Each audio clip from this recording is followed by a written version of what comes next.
Hello everybody and welcome to the show. Today is Thanksgiving. I just had some Thanksgiving dinner. I hope to get this episode later tonight for you, but if not, it'll be first thing tomorrow morning. So happy Thanksgiving to you and your families. That's snow, guys. Not much, but it's a start. I'm gonna head on into the shop, show you what we got going on today. I'm back in the shop here. Nice rainy, snowy November day. I love it. We're going to talk about that sled right there. The 1972 Olympic LTD, also known as the Red Devil.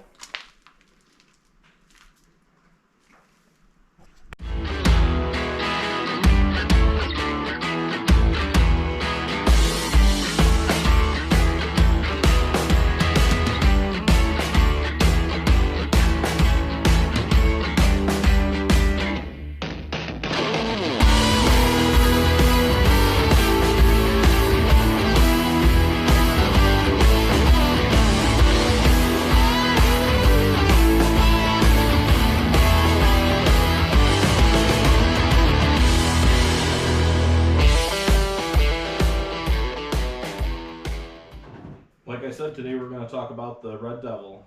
If you followed my channel, you have definitely seen this out on the snow, seen it on multiple rides we were able to go on this past winter. So to start off, we're going to talk about this sled and how I got it. And then I'm going to show you the footage from the very first ride I was able to take around this shop on February 20th of this year. And then I'm going to talk about what a Red Devil is and what makes it so special. And then I'm going to end the video with a video photo montage of everything that has led up to this point with this sled. I hope you guys enjoy. This sled is near and dear to my heart. It's one of my favorites for sure. And it will definitely be featured on the channel for many episodes to come. Thank you. Please subscribe. I'm going to get right to the video. Thank you.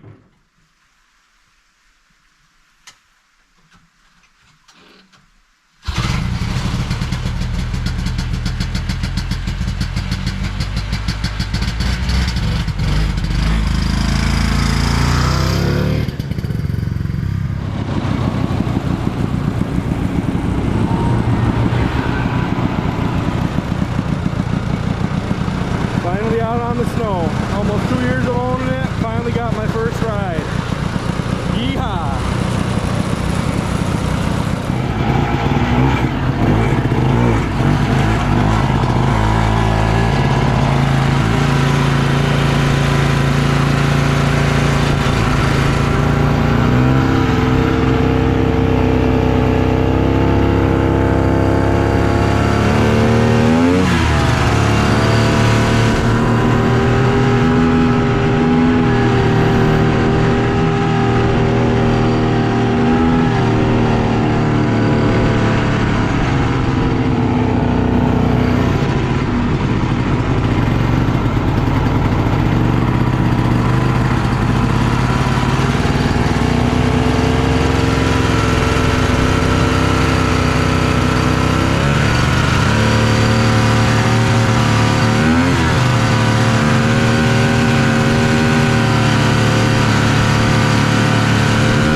Man, that day was fun. I had gotten off of work, I believe it was a Tuesday, and there was snow, and I had just decided that that was going to be the first time I got to ride the sled. There was shows and rides coming up that weekend, so I had to get ready. I rushed home from work, grabbed the GoPro, still had to do a couple things. I had to make sure the track was aligned. It was a brand new track, of course, so was trying to beat the,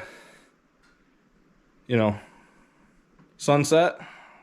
The video, you can tell the lighting wasn't the best. The sun was fading fast, but we got through. The videos was a little choppy, but yeah, it was special for sure. Be able to take the first ride on this sled. So this sled was posted on Facebook Marketplace in February of 22, I believe is when I saw it. I was on vacation with my family, and it was the last day of vacation, and I saw it, and I was like, yeah, that's kind of cool. I'd never really heard about it. Kind of researched what it was and when they made them, and decided that I really liked it, but at the same time, I was also like, yeah, I don't need another project. I had just bought that Silver Bullet there. But it kind of stayed in the back of my mind the rest of that week. And I believe that following Wednesday, it was on my trailer heading home. So I'll pop a picture, show you that when I got home. It was late at night.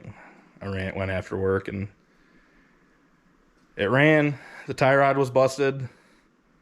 The track was questionable. The drivers were obviously questionable, but it was a single cylinder Olympic 1972, which is, the correct year for me anyways.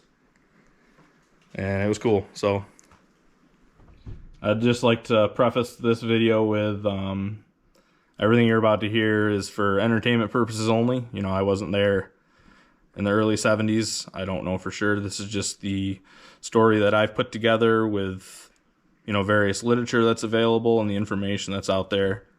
So take everything I say, with that in mind.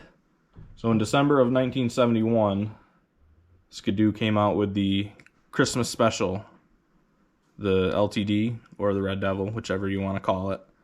And basically it was a dealer add-on package that was supposed to help sell sleds that were still unsold. It consisted of 5 components, and they, like I said, they were all dealer installed. There's no record of what sleds were converted, and all of the parts were available for the consumer to buy. So there's really no way to prove if an Olympic is in fact a real Red Devil, but there are some things you can look for, and I'm going to talk about all the components that make a Red Devil or an LTD special. There is a video straight from Skidoo that explains exactly what this Christmas special LTD package was all about, so check that out. So the very first and most notable option in the Red Devil package, obviously the decals are different from an Olympic. You got the Red Devil there. Most of the time you see them on the pop-up headlight. And then you got the side decals, or racing stripes, as they call them in the promotional video. The top stripe, that's completely extra. The bottom stripe mimics the stripe that would be on a regular Olympic, but a regular Olympic would have had a blue stripe, and this one's orange. Now, there are some other versions of this decal that were offered for Olympics and TNTs that there's a blue version and then a red version, which sometimes people get confused with this racing stripe. I've seen them on various sleds from time to time, but the Red Devil sticker, it was, kind of multicolored. Starts yellow and kind of fades all the way down to red. The next thing, these chrome hood vents.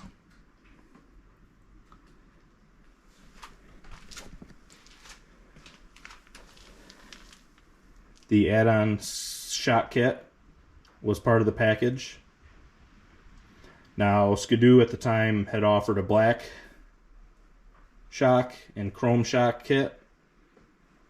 Most of the time I've seen black shocks on Red Devils, but there's nothing that says that a dealer might not have put chrome shocks. I have an NOS black shock kit, but I decided to put this chrome one on. A, because it looks nice, and B, because it's what I had and I didn't really want to use the NOS kit on this particular sled.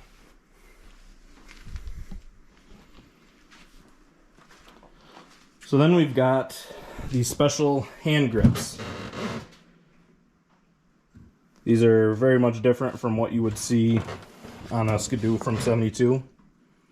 And you can see this kind of weird, goofy orange eccentric. These were called the safety grips. And basically the purpose of that orange piece was to limit the throttle action. So you unscrew this little nut piece here, and then this eccentric will pop off and you can manually spin it to limit the throttle. I'll try to demonstrate how that works for you right now. So this is in the fully open position. You can see the throttle action is full, no limitations. If you unscrew this,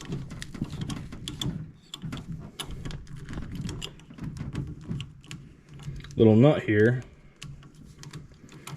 I guess I should have tried it before the video to make sure it was going to move easy. But that unscrews, and then this little piece here pops out, and now you can see it rotates free. So if you stick that end down,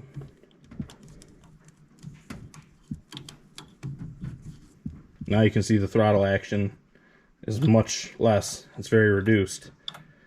This was a great option for if you had young kids that were just learning to ride, or also if your friends ride Polaris and they're just not used to the raw power that Skidoo has to offer.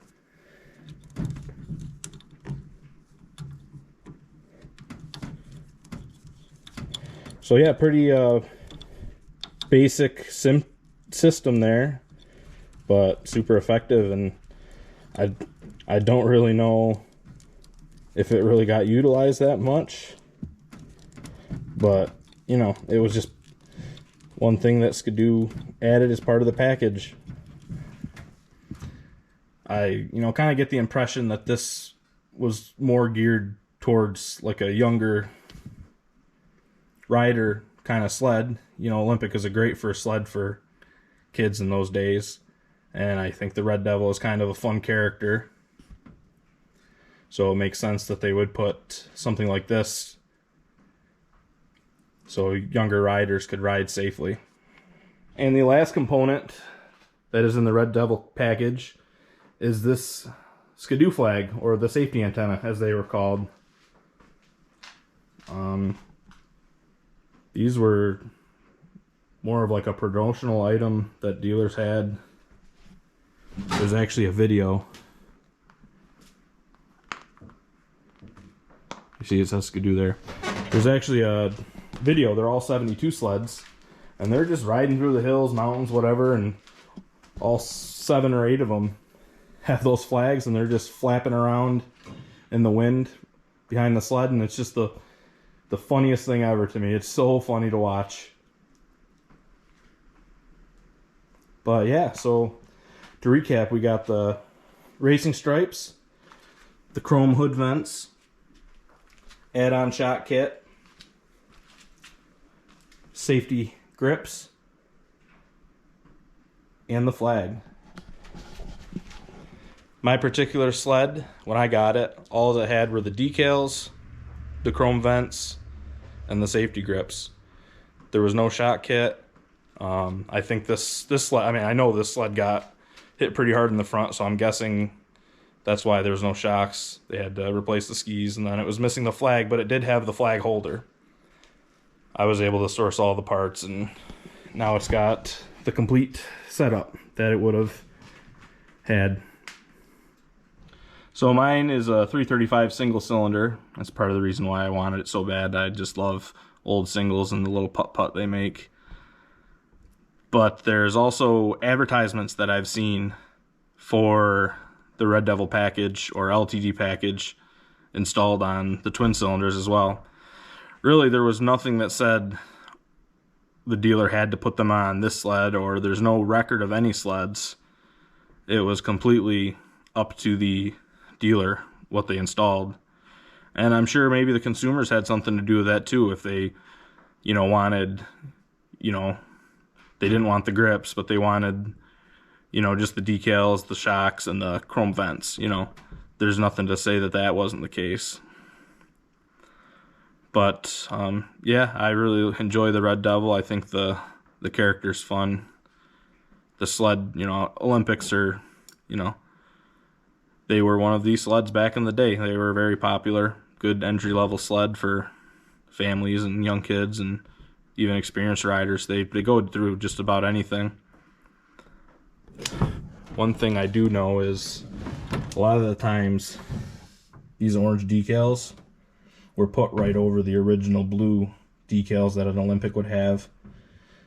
These ones they removed before they installed, but a lot of times if you look, and that's one of the signs of a real legitimate Red Devil, is the orange skidoo stripe on the side was installed over the original blue one. So I know this episode's kind of hodgepodge and it's hard for me to think of everything on the spot that I want to say, but so basically I brought this sled home. It ran not great. It was pouring gas out of the carburetor and it had a busted tie rod. That was at the end of the riding season anyway, so I began working on it throughout the spring, summer, fall, and the goal was to have it on the snow for the next winter. The first thing I did, I rebuilt the carburetor because I really like to hear a sled run before I put too much work into it. It's kind of how I assess the project and see if it's worth diving into or if it's a better project for another time. So I redid the carburetor. This is my first Tillotson that I ever done. I'll pop the video up right now of it. The first real good fire. It sounded great.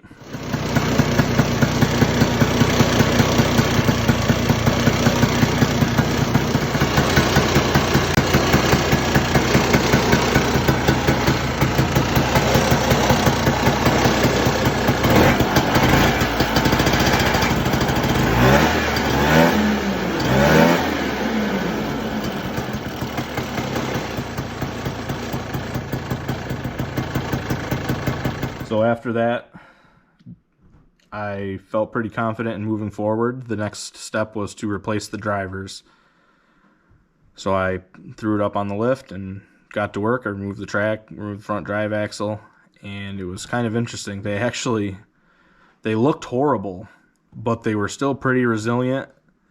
And honestly, I probably could have ridden them like they were. The reason they look so bad and they were so chewed up is the rivets were actually loose. So the sprockets were able to kind of move back and forth. And that's why they were chewed up, because they were getting chewed up from the track clips. But it needed to get done anyway, but I probably could have, had a little bit of fun with this before I completely tore it down. Once I got the track out of it, I pretty much realized that the track was not something I wanted to continue with. It had a bunch of the rods poking through and just overall in not good shape. The goal for this sled was, and always will be, for it to be a rider.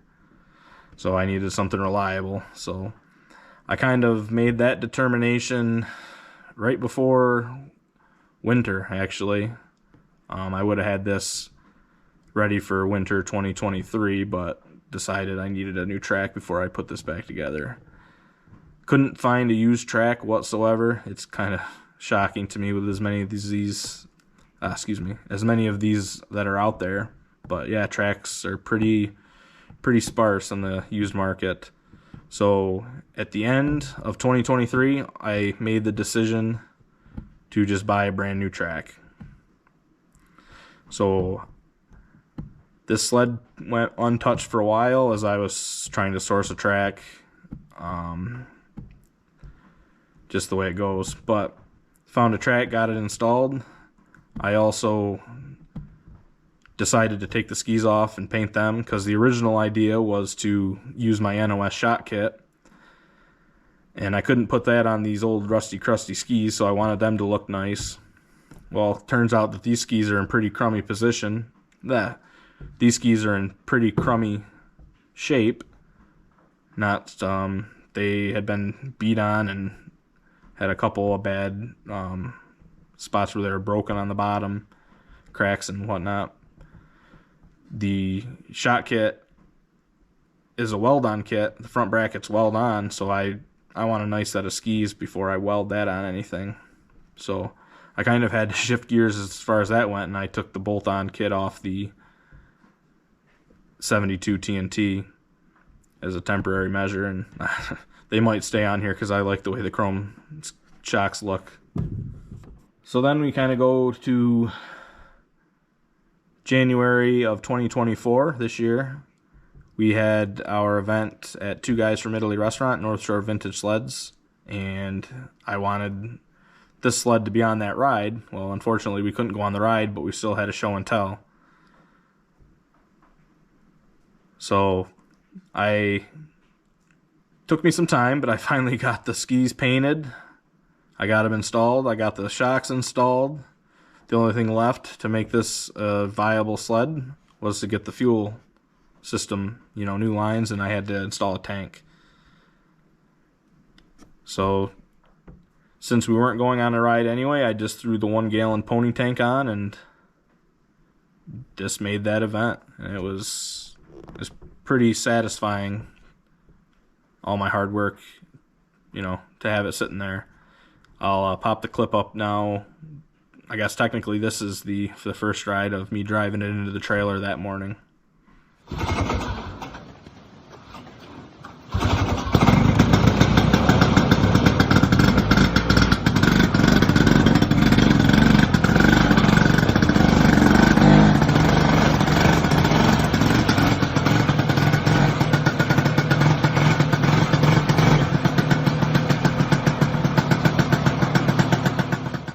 So there were some other shows that I took this to, but the winter was crummy, as you all know. We didn't get any snow, so I wasn't really super motivated to get the fuel tank installed and finish that part of the project up. So I continued taking it to shows, mostly with no snow, and then February, the Kasog show, that weekend there was actually a couple rides, but I was sick, so I wasn't in any shape to be riding a vintage snowmobile in the cold, especially one that was highly untested, unproven. So I made the difficult decision to miss out on those events. But the following Tuesday, that's when you see the first ride footage. There's no way I wasn't taking advantage of that snow. So I came home from work, got the track tensioned, and away I went. It did not disappoint. That was such a fun day. The sled ran great, and yeah, I couldn't have been happier. With the Tug Hill Hideaway ride happening that Saturday and the Winona ride that Sunday, I really needed to get the fuel tank installed, which I did Friday night before the Hideaway show. It was super cold, I remember, and came over after work, got the tank installed, got the lines ran, a few other minor things, filled it up with gas, took it for a couple victory laps around the house, and loaded it in the trailer. We went to the show that weekend. You can see the Red Devil was there. The Red Devil made it through the ride, and then same thing with the Winona event the next day. It was there, and it made it through. So yeah, that's kind of the gist of this sled. If you haven't seen all my videos of it riding around, check out my channel. There's a couple really good videos where the Red Devil is highlighted. So to wrap up this video, I'm going to just give you a photo montage of various videos and photos that I took. Basically everything that I just explained in video and photo form. I apologize if this video is kind of hodgepodge together. I'm doing my best to put out very interesting videos, and I hope everybody enjoys. Leave a like and a comment. Let me know how I could improve, or if there's something else that you want to see. Happy Thanksgiving, everybody. I greatly appreciate all of your support. Please subscribe to my channel. And I've got a very good feeling for this winter. So stick around and see what we've got going on. I thank you. Have a great day.